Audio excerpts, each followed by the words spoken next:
Pour l'instant, en tout cas, tout n'est pas clair de manière officielle. Nous allons attendre, mais quoi qu'il en soit, nous devons être capables de caractériser ces gens. Et pour le reste, la parole publique doit être une parole de réconfort pour les victimes, mais tous ceux qui se sentent impliqués. Vous savez, à chaque fois, l'impact d'un attentat et d'un meurtre de cette nature va bien au-delà des malheureux qui en sont les victimes immédiates. Ce sont des centaines de gens qui prennent peur et qui sont très commotionnés. Et je crois qu'on doit avoir à cet instant une pensée pour eux et leur dire que, bien sûr, notre devoir est de surmonter cette situation parce que ce qu'attend l'ennemi, c'est toujours qu'on s'effraie, qu'on se terrorise et qu'on se débande. Et naturellement, notre devoir, c'est de résister à tous ces sentiments.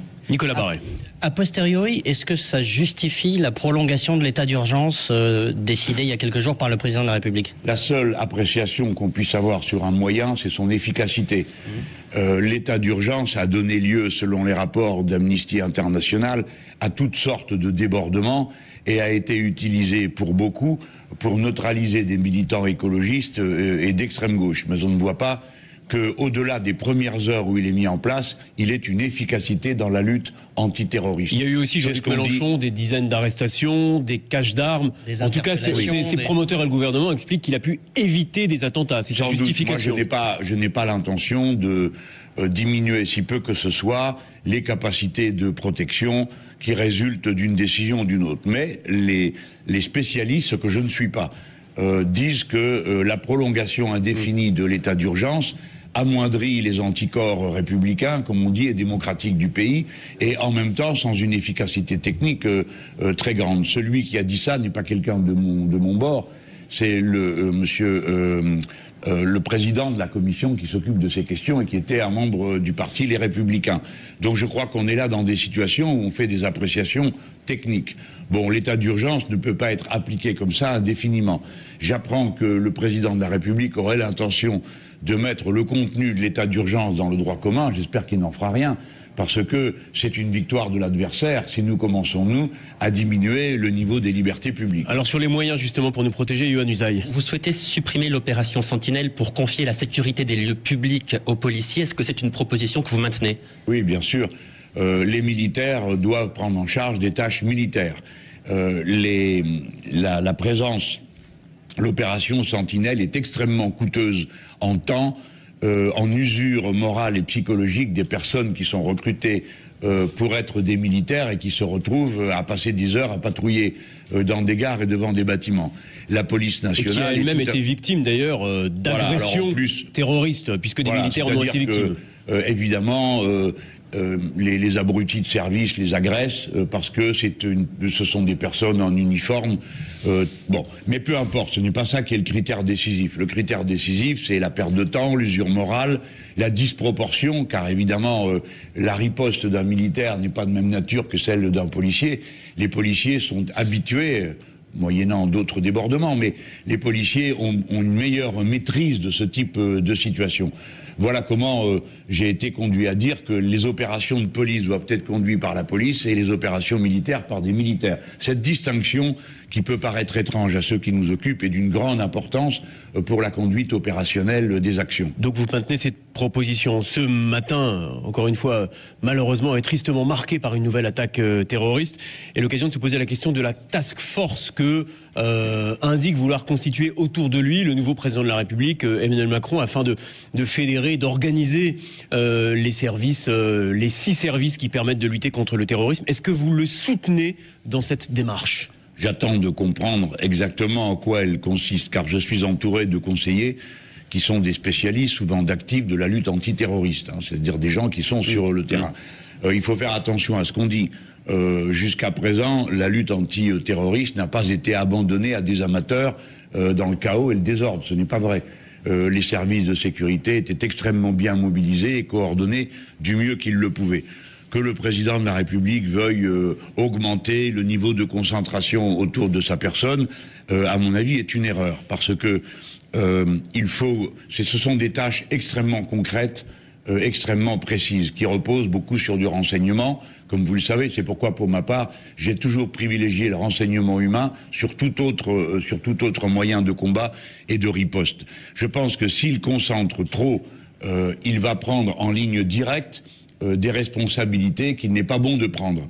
Autrement dit, ce n'est pas au président de la République d'être le chefissime, le chef suprême de l'action de sécurité dans son caractère opérationnel. Pourquoi? Parce que ça nous affaiblit. L'ennemi saura qu'il peut nous affaiblir en nous frappant et en nous frappant de nouveau, et qu'il y aura un impact sur le président de la République. C'est à qui de le faire, Jean-Luc Mélenchon, si c'est pas le chef de l'État? Au service qui s'occupe de ça, au ministre de la Défense, à celui de l'Intérieur, qui l'un et l'autre ont à connaître, l'un par les renseignements qu'on recueille sur le théâtre des opérations militaires, l'autre par les infiltrations et les renseignements qu'on concentre, et voilà. Mais encore une fois, je ne veux pas que la moindre de mes expressions donne le sentiment qu'il y aurait des dissensions entre nous Français sur la manière de lutter, sur la lutte elle-même, la nécessité de cette lutte, parce que c'est l'objectif numéro 1 que vise l'ennemi.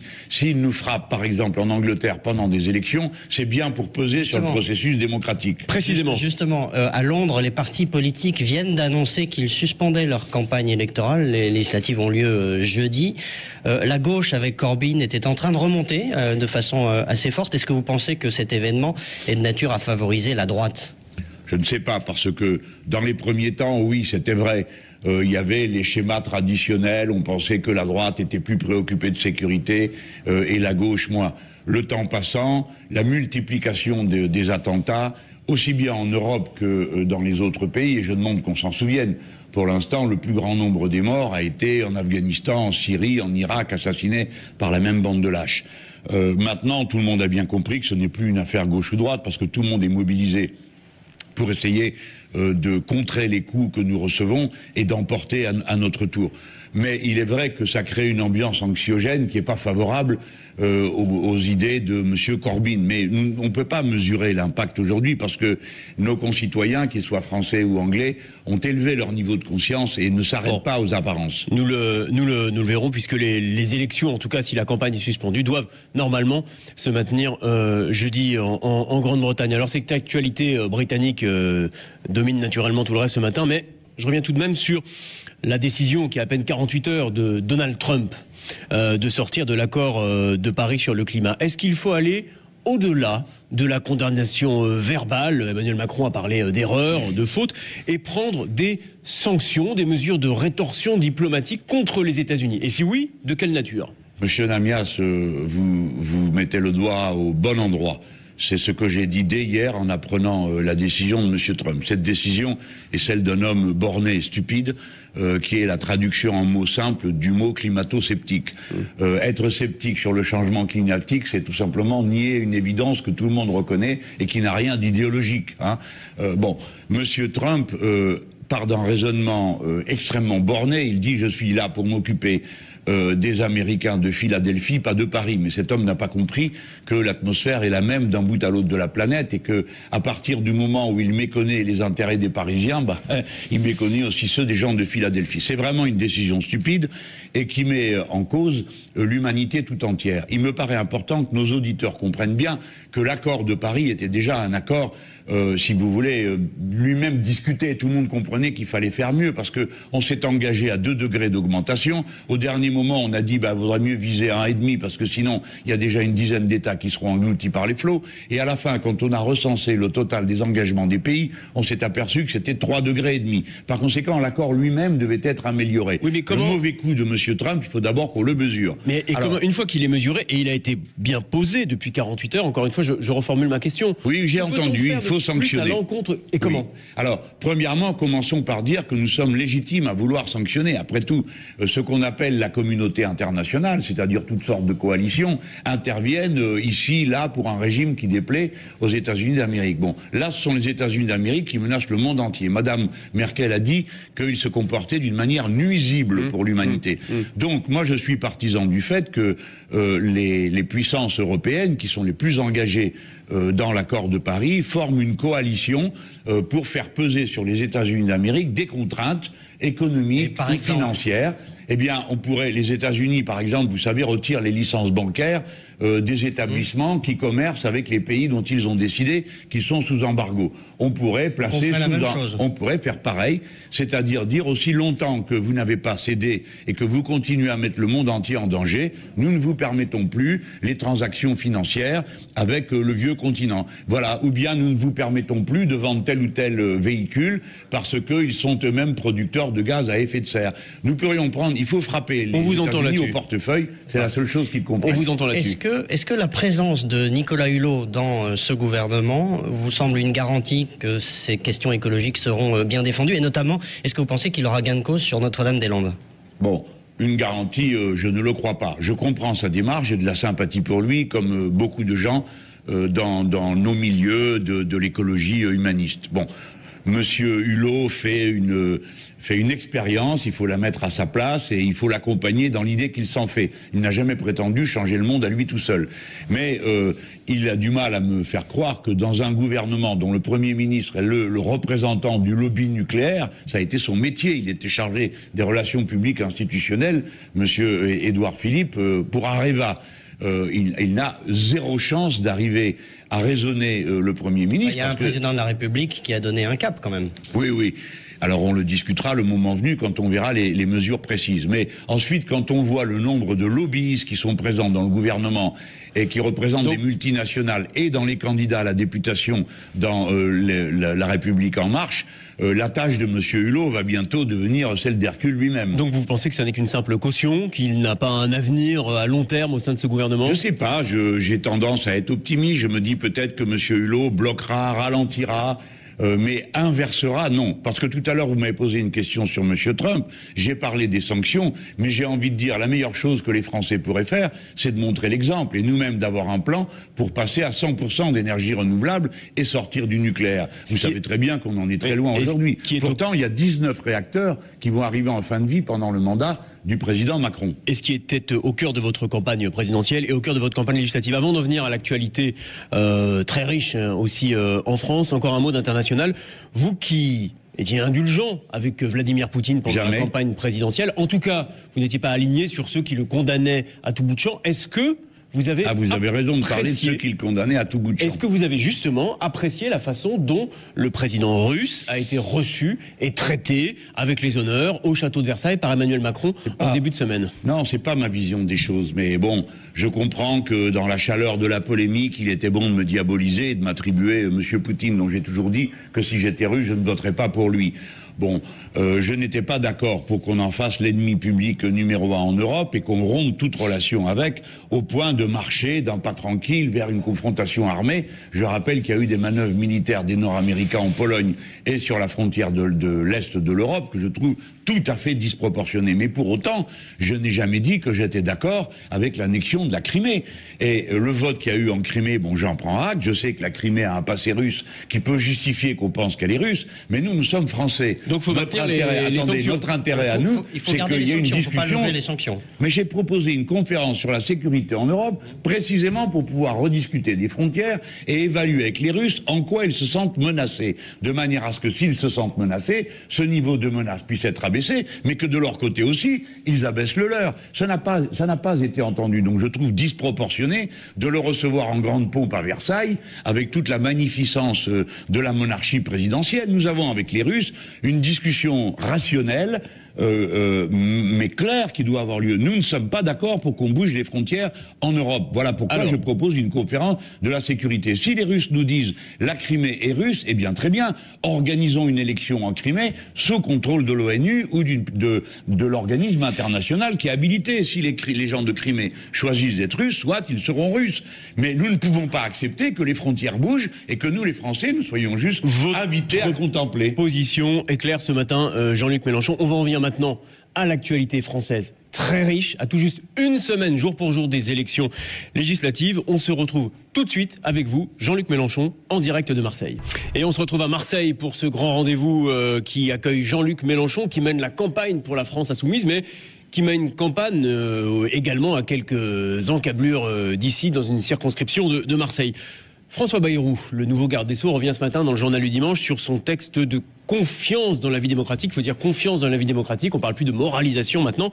Il veut faire de la France, je le cite, un pays honnête et fiable. Le soutenez-vous, Jean-Luc Mélenchon, dans son projet?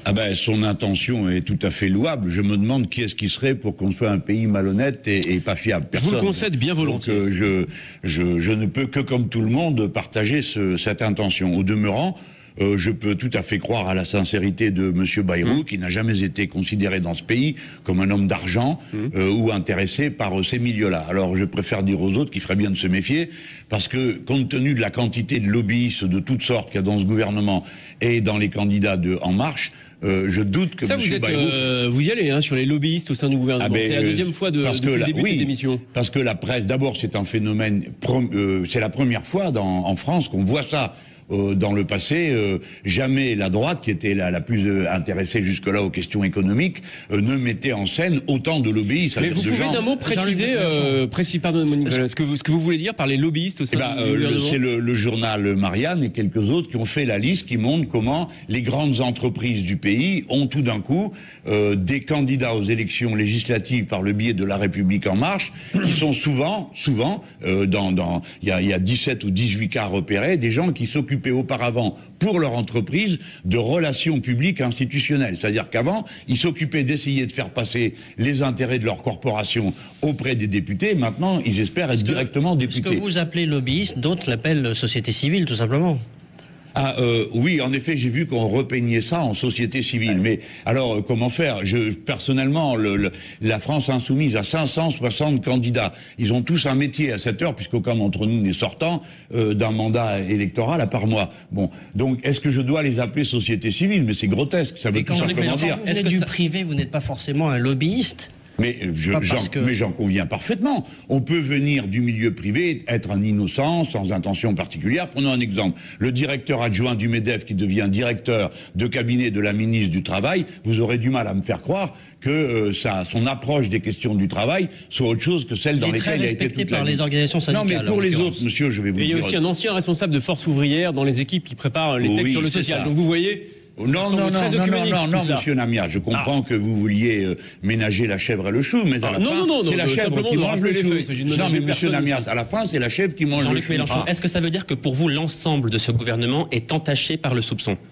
Alors, l'ensemble de ce gouvernement est d'une manière spectaculaire et pour la première fois dans notre histoire, très directement lié à la caste qui domine tout, c'est-à-dire aux grands lobbies, aux grandes entreprises du pays. Ils sont directement installés dans la place. Quand je dis que le Premier ministre est un ancien lobbyiste du nucléaire, je n'exagère pas, je ne suis pas Tony Truant, je ne suis pas sectaire, je le constate. Encore une fois, est-ce que ça les rend illégitimes? Pour Areva, oui, mais bon, d'accord, mais il y a travail et travail.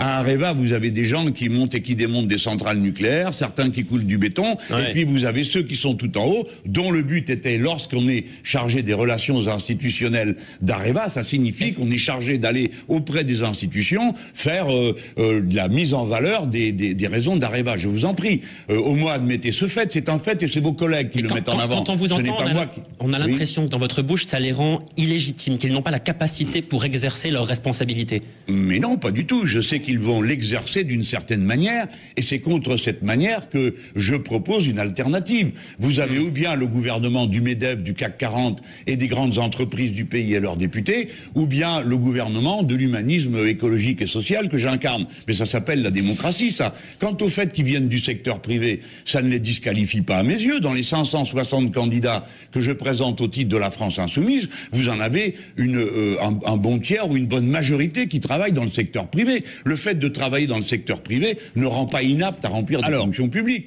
Mais admettez qu'il y a quand même une différence entre le balayeur d'Areva et le PDG. Vous êtes d'accord sur ce point, je pense. Si c'est le balayeur qui est élu, peut-être que son comportement vis-à-vis des augmentations de salaire ne sera pas... Jean-Luc Mélenchon, on va rester quand même encore sur l'analyse de ce point est très important, monsieur Namia.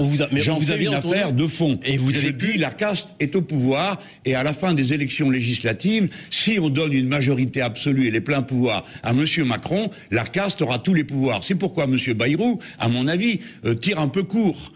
dans ses propositions. Il y a évidemment une proposition que j'approuve, c'est la question que vous m'aviez posée. La suppression de la Cour de justice de la République, c'était dans mon programme. Je ne vais pas dire maintenant que je suis contre, parce que c'est M. Bayrou qui le propose. Mais M. Bayrou devrait aller plus loin, et notamment donner au peuple le pouvoir de renverser un élu par référendum révocatoire. J'ai proposé cette méthode pour que le peuple lui-même puisse intervenir. Et enfin, je voudrais dire que je trouve anormal qu'on donne l'impression que le seul problème avec l'argent qu'il y a dans ce pays, ce sont les élus. Non, le vrai et le grand problème, quand il y a des corrompus, c'est celui des corrupteurs qui se sentent autorisés à le faire. Et notamment l'immoralité de ceux qui fuient l'impôt en France et courent se cacher. Alors, pardon, monsieur Namir, non, mais on va rester sur le important. On va rester sur le gouvernement. Des grands chefs d'entreprise qui vont se cacher pour se soustraire à l'impôt. Alors donc, l'impôt doit devenir universel. Je pense que monsieur Bayrou devrait frapper de tous côtés en même temps la caste et pas seulement les politiques. Les propositions sont entendues. Vous avez parlé d'une de vos propositions fortes, révoquer le pouvoir de révocation des élus. Vous avez une déclaration aussi cette semaine qui n'est pas passée inaperçue. Vous vous êtes déclaré content, je vous cite, de voir le ministre Richard Ferrand épinglé. Est-ce que son maintien au gouvernement, qui a été réitéré à plusieurs reprises par notamment le Premier ministre, somme toute, fait vos affaires et vous permet de développer cette campagne à quelques jours des législatives? J'ai essayé de répondre avec humour parce que la semaine précédente, pour un mot d'une seconde et demie dans un discours de 3/4 d'heure qui était le 11e de la semaine, j'ai eu droit à un épinglage en règle pendant plusieurs jours. Sur Bernard Cazeneuve, on y viendra. Donc quand est arrivée l'affaire Ferrand, je me suis dit le moment est venu d'y mettre du sourire. Ouais. Et donc j'ai dit ça tombe bien, laissez-le là. Il est la démonstration évidente que dorénavant c'est comme auparavant, parce que M. Ferrand n'est pas n'importe quel personnage dans le système de M. Macron, c'est lui qui a mis en place toutes les candidatures de la République en marche. Donc je suis moins surpris maintenant de ce que je vois sur le terrain, c'est-à-dire du nombre de gens qui sont très directement liés au monde des affaires. Si la nouvelle loi Bayrou était en vigueur aujourd'hui, est-ce qu'il serait hors la loi, ben non, pas du tout. La nouvelle loi ne le concerne d'aucune manière. Ne concerne d'aucune manière ce qu'il a fait à ce moment-là. Mais comprenez-moi bien. Et je trouve que c'est une très bonne illustration de ce que je dis. Le monde des affaires ne réagit pas aux mêmes logiques, aux mêmes impératifs que le monde politique. Dans le monde des affaires, M. Ferrand a été habile et adroit. Et je suppose que les gens qui le regardent faire se disent bien joué. Mais le même comportement de la part d'un homme public passe pour quelque chose d'inacceptable moralement. Voilà. Donc plus vous mettez des gens qui viennent du monde des affaires, plus vous êtes certain, d'une manière ou d'une autre, à un moment ou à un autre, de tomber sur des affaires. Et vous verrez quand on en revient à la j'en reviens à vous dire sur le fait que pour faire de la politique, il faut de tout, y compris des gens qui viennent du privé, mais néanmoins, ça semble poser des difficultés. Attendez, vous êtes quand même terrible. Vous faites toujours des catégories. Les gens qui viennent du privé, il y a 1000 manières de venir du privé. Vous êtes un ingénieur, vous êtes un architecte, vous venez du privé. Mais l'autre attitude, c'est l'autre situation, c'est d'être un très grand responsable d'une très grande entreprise, d'être un lobbyiste. Ce n'est pas pareil, vous ne pouvez pas mettre un signe égal. Donc, j'y reviens, Monsieur Ferrand étant hors d'œuvre. Vous aurez, vous les journalistes, bientôt, à connaître par dizaines de situations qui vous paraîtront politiquement inacceptables, mais qui pourtant le sont dans le monde des affaires. Ne me dites pas le contraire. Y compris au sein de ce gouvernement, vous consiste à jouer sur des différences de coûts. L'essence du capitalisme, c'est ça. Donc, par définition, tous les gens qui y ont les doigts ont été obligés à un moment ou à un autre de leur vie, ou ont trouvé habile de jouer de ces différences de coûts et des arrangements que la loi rend possible. Parce que M. Ferrand dit je n'ai rien fait d'illégal. Alors précisément sur la loi et la morale, voilà, justement, d'un point de vue strictement judiciaire, rien pour l'instant ne peut être reproché à Richard Ferrand. On est là davantage sur le terrain de la morale que sur le terrain de la légalité. Alors est-ce qu'en politique, la morale peut prendre le pas sur le droit, justement? Alors, pardon, je vais me faire de la pub, mais en pleine campagne électorale, j'ai édité un livre qui s'appelle « De la vertu ». Et j'ai montré comment la morale était une affaire d'ordre privé, qui souvent a ses racines dans la religion ou les conceptions philosophiques particulières. Bien. Tandis que quand on est dans la sphère publique, c'est un principe qui entre en ligne d'action, que j'appelle la vertu. On ne doit rien faire dans la sphère publique qui soit autre chose que bon pour tous, et pas seulement pour soi. Et dès lors, cette vertu, ce principe peut s'appliquer à chacun des actes qu'on pose dans la vie. Lorsque vous posez un acte, demandez-vous si, à la condition que tout le monde en fasse autant, la vie serait supportable. Voilà. Donc, en effet, la vertu est un principe d'action publique, et je vous invite à lire mon livre, qui ne coûte que 5 € et qui se lit très bien. La C'est déjà vendu promotion à 60 000 exemplaires. est faite. Jean-Luc Mélenchon. Non, c'est pas de la pub, c'est une réponse plus complète que je pourrais le faire en vous renvoyant la balle et en vous disant oui, pas la morale, la vertu. La vertu est un principe républicain. Jean-Luc Mélenchon, on connaît dorénavant le calendrier du gouvernement. Les ordonnances qui portent réforme du droit du travail seront adoptées, si le Premier ministre tient son calendrier, en tout cas en Conseil des ministres, le 20 septembre. Est-ce un calendrier, d'abord, est-ce un calendrier raisonnable? 3 mois pleins pour réformer, discuter ça du code du travail. Ça ne l'est nullement. Les 3 mois pleins sont des mois d'été. Tout le monde a le droit à un peu de repos, y compris nous qui allons être parlementaires. Parce que nous sommes en campagne depuis des mois et des mois et des mois. Ah, vous anticipez déjà votre élection, je note. Je dis nous, parlementaires, en toute hypothèse, j'imagine tous ceux qui vont l'être et qui vont être mobilisés. On a besoin que la poussière retombe, qu'on puisse bien examiner l'ensemble des éléments de la situation. C'est un coup de force. Et M. Macron a une politique de choc social. Je vous demande de bien apprécier l'ampleur de ce qu'il a décidé. Car la loi El Khomri avait déjà inversé la hiérarchie des normes dans notre pays en donnant à l'accord d'entreprise une valeur supérieure à la loi, ce qui est le contraire de la République sociale dans laquelle nous vivons depuis la Libération, et qui ramenait à avoir en quelque sorte un code de la route par rue, et donc un code du travail par entreprise. Mais M. Macron a décidé d'élargir le champ des questions qui pourront être réglées dans l'entreprise. On peut donc imaginer que la durée du travail, puisque lui-même s'est prononcé contre la durée de 35 heures, en disant que pour les jeunes, c'était 40 ou 45 heures qu'il fallait imaginer. Donc, la durée du travail hebdomadaire, quotidienne, peut-être même l'âge de l'embauche, qui sait, toutes ces questions vont être mises en cause et le code du travail va être mis en cause. Laissez-moi vous dire une chose, le code du travail pour nous autres, c'est pas la même chose que pour beaucoup. C'est pas le code de la route. Chaque page est écrite avec des grèves, des manifestations, des bagarres, du sang et des larmes. Ce sont les propositions qui protègent les travailleurs. Et là, chaque modification devront être entérinées par les forces syndicales également, donc alors, et par des accords dans les entreprises. Je suis bien surpris de voir un éditorialiste comme vous se faire le chantre du corporatisme. Parce que, voyez-vous, même autrefois, quand il y avait un accord de branche... Je n'ai pas entendu ça dans la question de Nicolas Barré. Mais moi, je vais le montrer. Je vais le montrer parce que c'est un homme intelligent, on le connaît. Donc, je pense que mon argument va le percuter. Oui, le monde des affaires est intéressé à avoir de quoi, par-dessus tout, de la visibilité, contrairement à ce que disent beaucoup, de la visibilité, ce qui souvent veut dire de la stabilité dans la loi. Vous n'avez plus de stabilité à partir du moment où tout se discute entreprise par entreprise. Tout le monde sera obligé de s'aligner sur le moins 10 ans social parce que ça représentera une diminution du prix de revient qui sera tout à fait remarquable. Attendez, j'ai pas fini. Tout le monde serait-il obligé de s'aligner sur ce moins 10 ans ?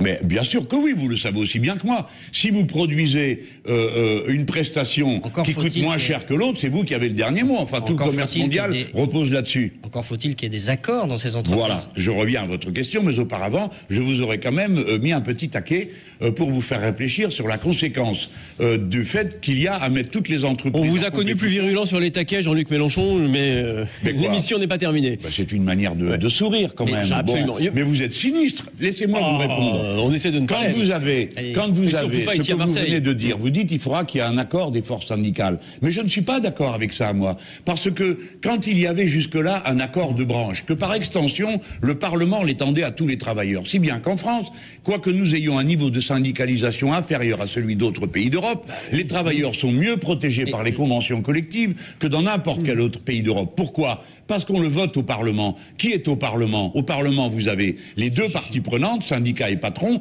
et la troisième partie prenante, la société tout entière. Mais pardon, monsieur Namias, non, mais justement, la société tout entière est intéressée à un accord qui, par exemple, met en cause la santé des travailleurs parce qu'on les épuise par trop de travail. Parce qu'à la fin, qui paye ? Toute la sécurité sociale. Vous parlez beaucoup des syndicats, Jean-Luc Mélenchon, mais les premières rencontres avec les syndicats se sont plutôt bien passées. Ils ne semblent pas pour l'instant prêts à monter au créneau contre le gouvernement. Est-ce que vous, personnellement, vous souhaitez une opposition frontale avec le gouvernement sur ce projet de réforme du Code du travail ?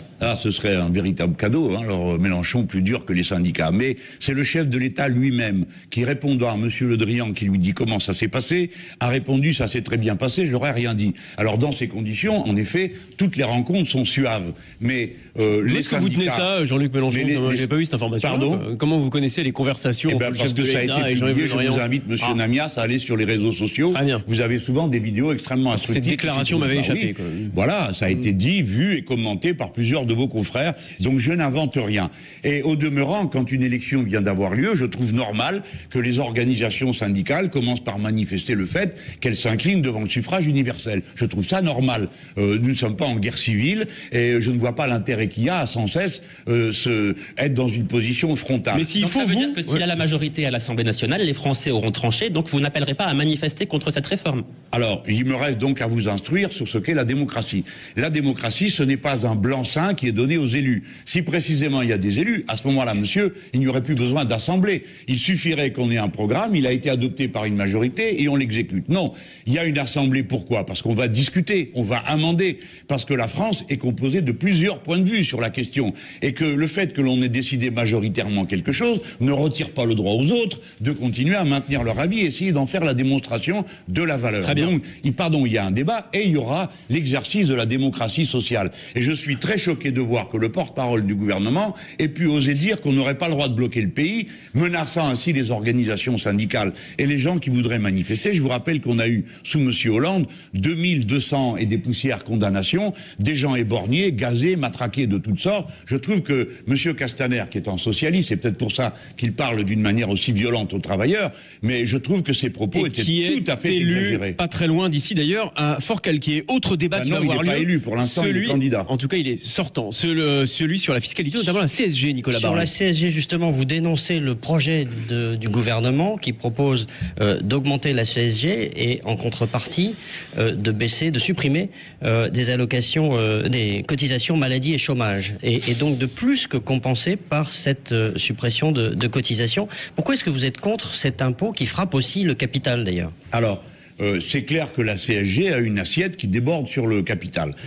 Si j'avais eu à en connaître, j'aurais modifié l'assiette pour qu'elle prenne davantage sur la plus-value. Parce que j'estime que lorsque la richesse est produite, il est bon qu'elle soit répartie de manière plus équitable entre ceux qui la produisent et ceux qui ont simplement investi le capital. Donc c'était juste pour vous dire que le principe de la CSG contient, c'est une contribution intéressante. Mais attendez, il faut aller au fond de votre affaire. Regardez bien comme c'est pervers. On va supprimer les cotisations chômage. Les retraités vont payer la CSG. Le système assurantiel, c'est que vous achetez une assurance pour vous protéger d'un risque. Expliquez-moi voir quel est le risque de chômage du retraité. Il n'y en a pas pour la raison qu'il est retraité.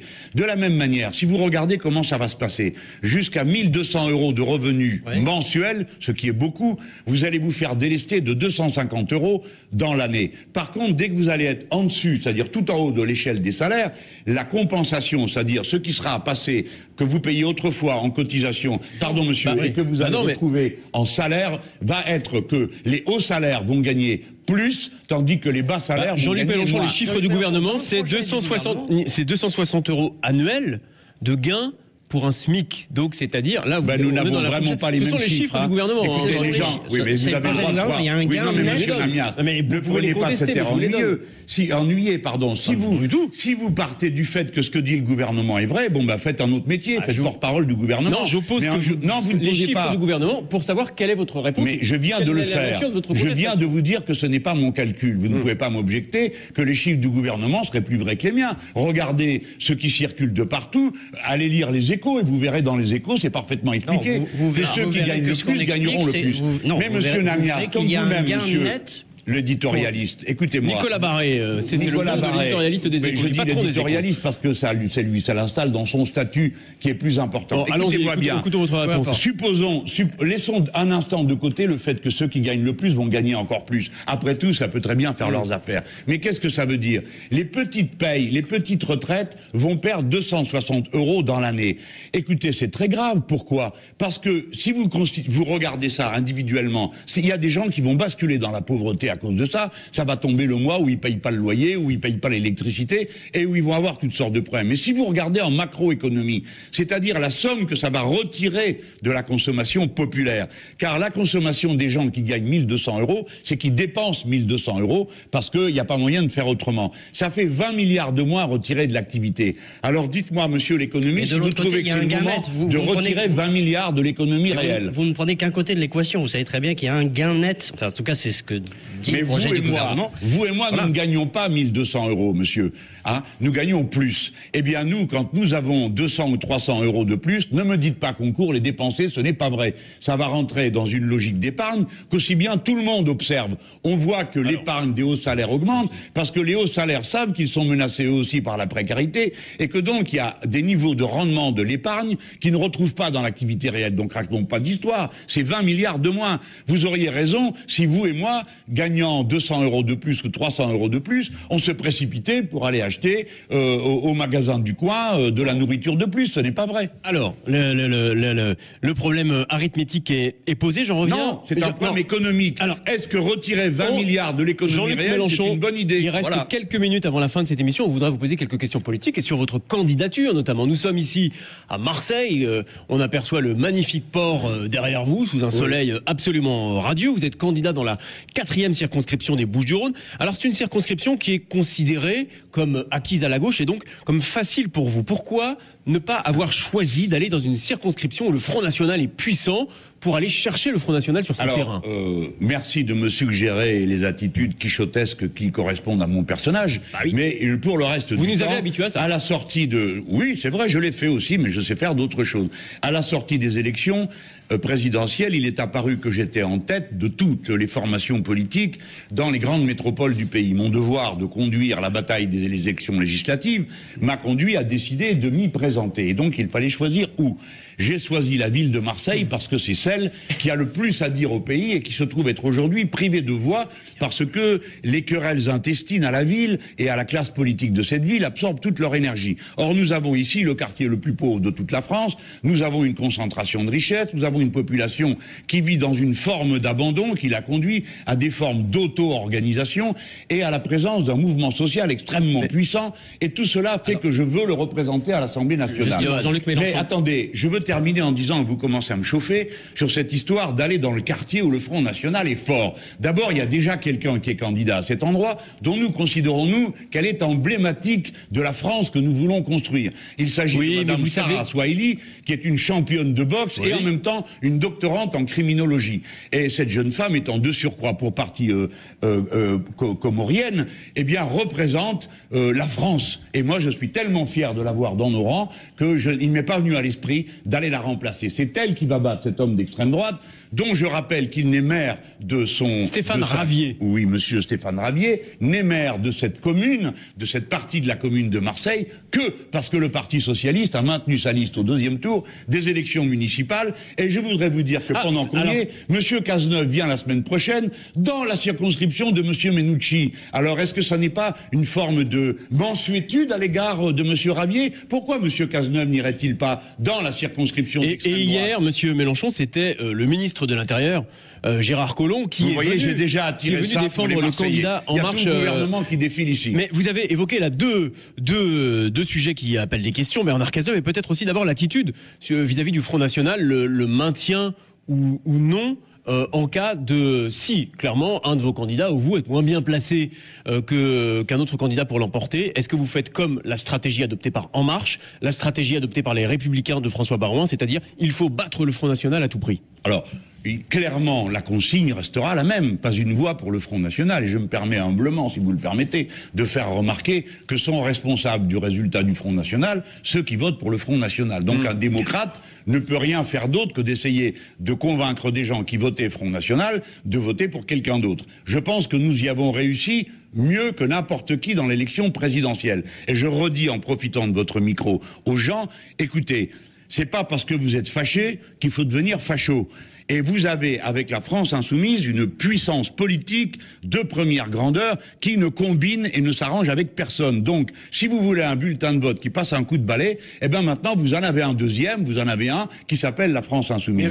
Mais sur cette question précise, rapidement, parce que l'émission touche à sa fin, nous ferons tout ce qu'il faut pour que le Front National n'ait pas de députés. Y compris désister vos candidats s'il le faut. Et nous étudierons cas par cas parce que nous avons repéré à la fin de l'élection présidentielle que quand on disait pas une voix pour le Front National et qu'on dit il faut battre le Front National, on en déduisait que ça voulait dire vive Macron. Nous ne dirons pas vive quelqu'un, si c'est ça que vous voulez me faire dire. Nous allons donc étudier circonscription par circonscription comment s'assurer que le Front National n'ait pas de députés. Pas parce que nous voulons autre chose que la démocratie, c'est tout. Dans une démocratie, vous vous présentez. Mais, monsieur Namias, je veux quand même dire une chose. Ceux qui souffrent le plus du Front National, c'est nous. Parce que c'est nous que le Front National divise. Il divise les pauvres gens d'après leur race, d'après leur religion. La race, le mot est de trop, parce qu'il ne veut rien dire. Jean-Luc Mélenchon. D'après leur couleur de peau. Donc c'est nous qui sommes les mieux placés pour faire le ménage du Front National. Une dernière question, Nicolas Barré. Vous avez cité Bernard Cazeneuve tout à l'heure. Vous refusez toujours de retirer vos propos. Vous aviez dit ce gars qui s'est occupé de l'assassinat de Rémi Fraisse. Déclaration, je n'ai rien déclaré du tout. Je faisais un discours dans la rue. C'était le 11e de la semaine. Je venais de parler 3 quarts d'heure et pour un mot, on me fait une histoire. Donc je n'ai qu'une chose à vous dire.